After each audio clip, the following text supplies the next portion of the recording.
pas encore du bruit du moteur. Un son sourd, presque étouffé par la nuit. La voiture noire vibrait doucement, comme si elle retenait sa respiration. On n'a rien dit au moment de partir. Juste 4 regards, 4 respirations coincées sous les cagoules. Les phares découpaient la route. Chacun d'entre nous savait ce qu'il avait à faire. Et pourtant, le silence pesait plus que n'importe quelle parole. À cet instant précis, tout semblait suspendu. Le temps, la peur, même le bruit du monde dehors. Je pouvais sentir la tension dans l'air, comme une odeur de métal chaud. Chacun fixait un point invisible, plongé dans ses pensées. Peut-être qu'on se demandait tous la même chose. Jusqu'où on irait, cette fois? Les pneus glissaient sur l'asphalte. La route s'ouvrait devant nous, noire et sans fin. Au loin, une lumière rouge tournait, faible, hésitante. Une sirène perçait la nuit, lointaine encore, mais assez proche pour rappeler que tout pouvait basculer. Il savait que le temps était compté. Chaque seconde prenait la forme d'un battement de cœur. 4 masques, 4 destins, liés par une seule décision. Le moteur ronronnait comme une bête docile. Mais moi, au fond, je savais. Ce calme, c'était juste le répit avant la tempête. Quand on a pris la bretelle vers le parking souterrain, la lumière s'est mise à changer. Dehors, les néons se reflétaient sur la carrosserie. Une fine fumée bordeaux s'échappait de quelque part, lente, presque poétique. Personne ne parlait. On descendait, mètre après mètre, comme si on s'enfonçait dans une autre réalité. Là où les règles ne comptent plus.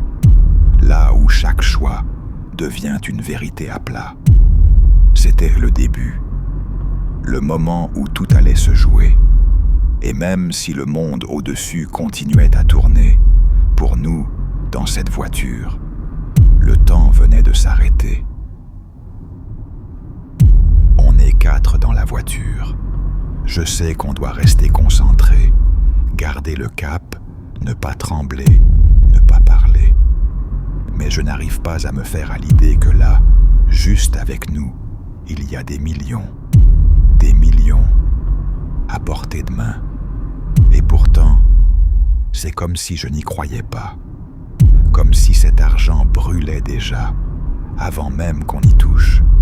Rien n'est joué. Pas encore.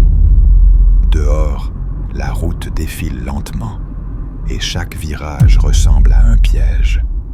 Dans ma tête, ça tourne en boucle. Je me vois encerclé, projecteurs braqués sur nous, gyrophares qui clignotent à travers la fumée.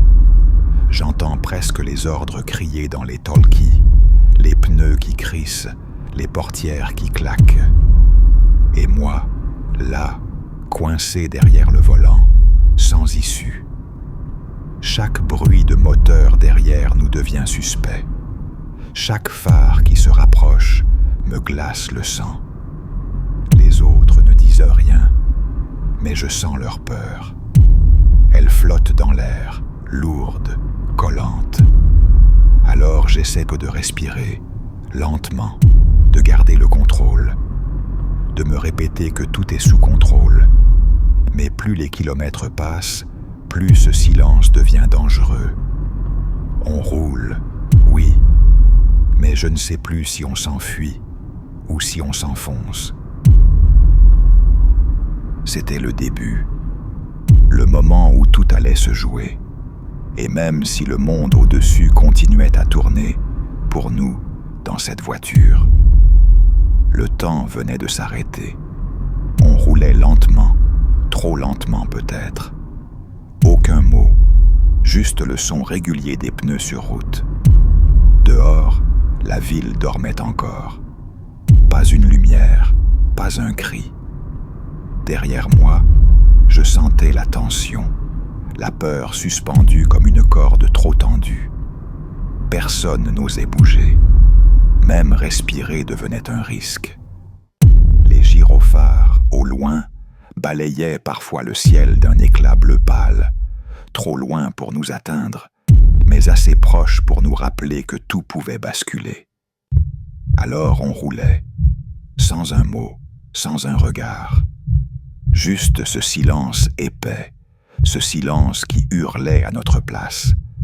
Au fond de moi, je savais, ce genre de fuite ne mène jamais très loin.